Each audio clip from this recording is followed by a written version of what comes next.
You're listening to Feel Good Astrology with Louisa-Tannermunson. To request a reading with Louisa, go to www.feelgoodastrology.com.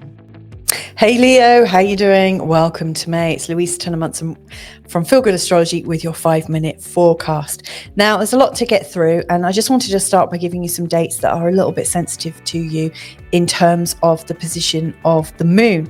So I do think the full moon, which is taking place on the 5th, and it's also a lunar eclipse, is going to be particularly stressful. I think it's stress-inducing. It's definitely in a place that is activating energies at home, which can be a little bit difficult at times. Then we've got the moon going into the sign of Aquarius around the 12th. That is likely to bring up a little bit of conflict and feelings of polarity with your partners. The 18th, when it goes into the sign of Taurus, and then the new moon actually on the 19th. So it's 18th, 19th, when it's in the sign of Taurus, it's quite energizing and is likely to, be quite significant. And then finally, the moon will go into the sign of Leo around the 25th. And when that happens, it's likely to make you feel a little bit more emotional than usual. Anyway, let's have a look at the weeks at hand. I would really say that I'm going to focus on the 1st and the 3rd week of this month, because the 2nd and 4th just seem to be a little bit more standard and a little bit easier to understand. Now, I think the thing to really bear in mind is that the planetary energies are really shifting in terms of your direction, your feeling of destiny, your feeling of career. Like, are you an authority in your own right? How much success do you have?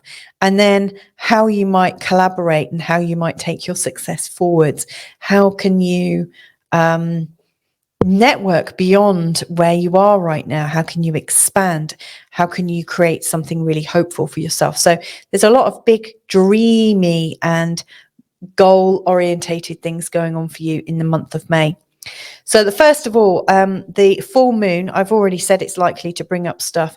It's an eclipse, and it's really, I think, bringing back the balance between what the total solar eclipse on the 20th of April started in your 10th house, and it's bringing the energy back home.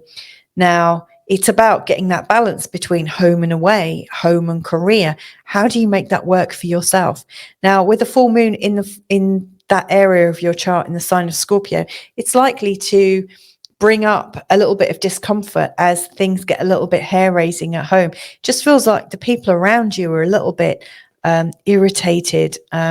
And so be mindful of that. Watch to see it come up and then think how you can sidestep out of the way. The important thing is not to take it too personally, because the moon in Scorpio can get nasty. And like when we identify with it, when we pick up with that nastiness, then it gets really difficult. So the more you can just see it as information and keep a third-party perspective, the better off you'll be.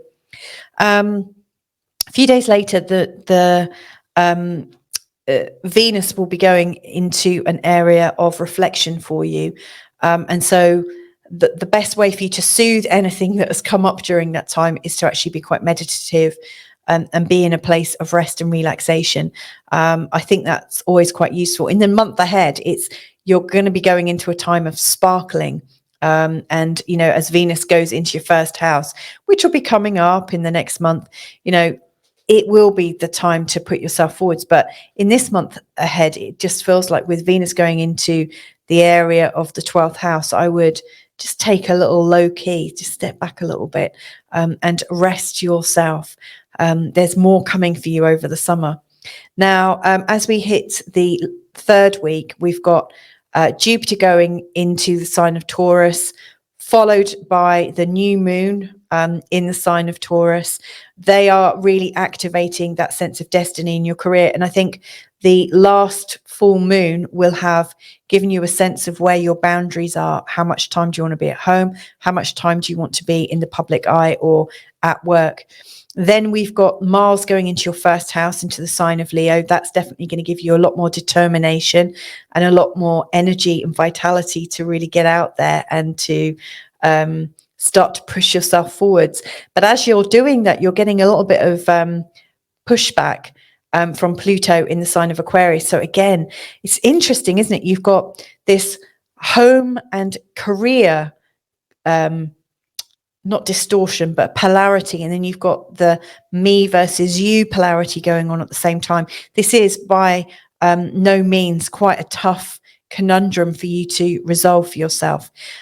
Finally, your own ruling planet, which is the sun, it changes signs on the 21st and is going into that place of friendship and networking and expanding out. I think it's going to come as a blessed relief, in fact. So I see that in the last 10 days of the month, you can really start to goof off and just have a bit of fun and just relax a little bit. So yeah, I would go into that place of meditation as soon as you can, like just take a little bit of a step back. And then once the sun changes signs, it's easy streets again. It's time to feel a bit more fun. So anyway, a little bit of a longer forecast, but it's just within 5 minutes, just before 6 minutes. So anyway, if I can be of any help, just drop me a line. Anyway, take care. Have a great month. Bye for now. To request a reading with Louisa, go to www.feelgoodastrology.com.